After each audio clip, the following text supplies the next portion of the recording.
gusto ko yun. Kaya ako, parang nagugustuhan ko ito. Ito talaga gusto ko eh. Ikaw ba gagamit? Hindi na bibili. Ate, bilhin mo sayang dito.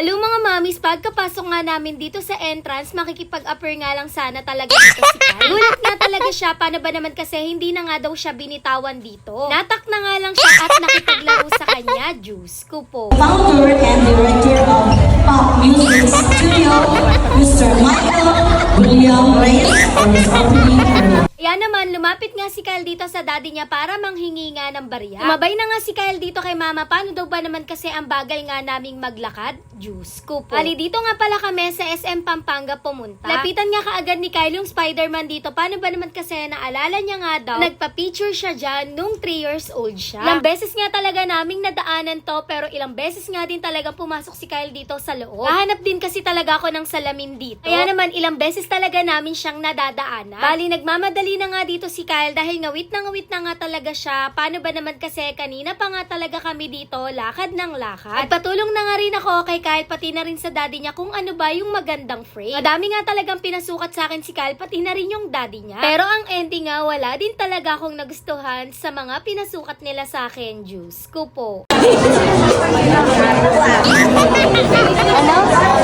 Yung pangit ka dyan. Hindi maganda? Pangit? Pangit? Sobra. Tay.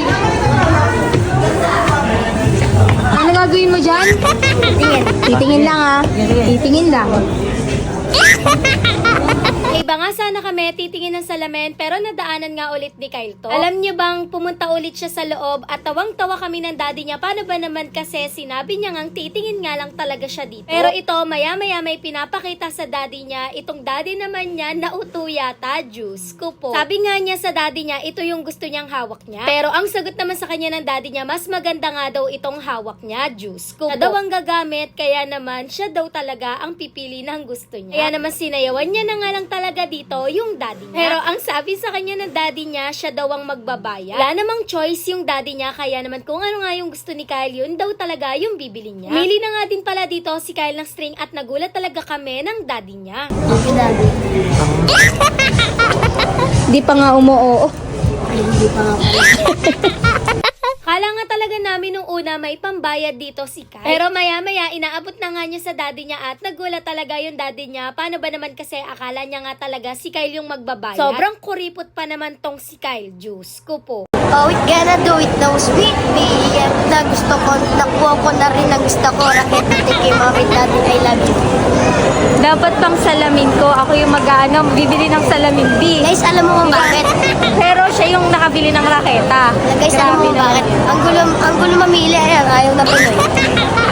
Pagsakay nga namin dito sa sasakyan, grabe, pagod na pagod nga talaga kami ni Kyle. Ano ba naman kasi, lakad nga kami ng lakad sa SM. Nagkayayaan nga dito sa Lala Garden. Alam nyo bang first time lang talaga namin ni Kyle makakapunta at makakapasok dito sa loob. Dito pa nga lang talaga sa labas, napakaganda na talaga ng ambience. Ano pa kaya pagpasok namin sa loob? Bali, parang pang Instagrammable nga talaga dito sa labas, kaya naman pinicturan ko na nga sila mag-daddy. Yun lang, thanks for watching, bye-bye!